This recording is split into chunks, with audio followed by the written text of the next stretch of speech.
barchamizga birdek tanish bo'lgan o'zbek milliy qo'shiqchilik san'atida, teatr san'atida uzoq yillar samarali va ibratli xizmat qilgan, xalqqa cholg'usi bilan, qo'shiqlari bilan, ohanglari bilan tanilgan Bog'ot farzandi Qalandar og'a Matyoqubov Xalqaro adabiyot san'at va ijtimoiy fanlar akademiyasining 11-aprildagi 26.1.04.11.03 sonli protokoliga asosan Qalandar og'aga shu akademiyani haqiqiy a'zosi akademik unvoni berdi.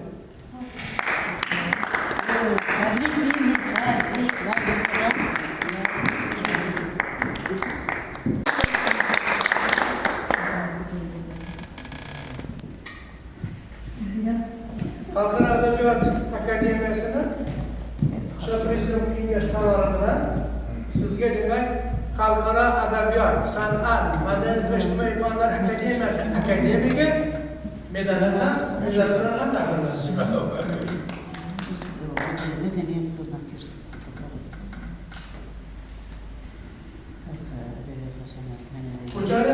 Ko'chani boshini ham taqib yurdi, o'rtasini ham taqib yurdi.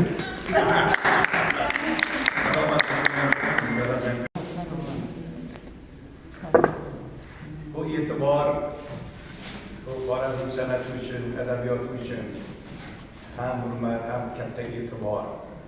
Mana shunday faxriylar, mana shunday bir unvondor akademiklar deymiz. Chiqaversa biz quvonib yuramiz.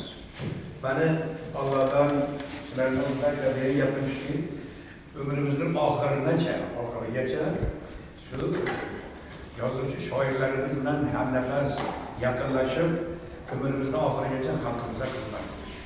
Mana bu hurmatlarga javob nuqtai nazaridan kuch-quvvatimizni aylaymiz.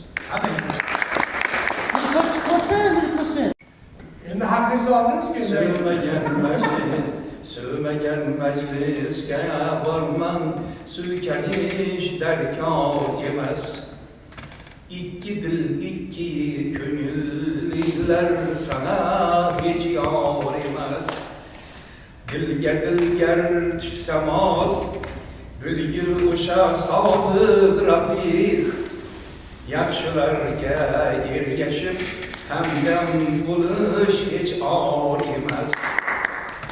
Dost üçün kan yut degen, bardır haloyiq içre gelp.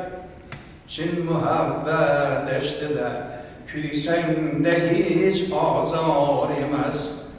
Sözlerimdin kaytmagayman, başka yer kelse kılıç.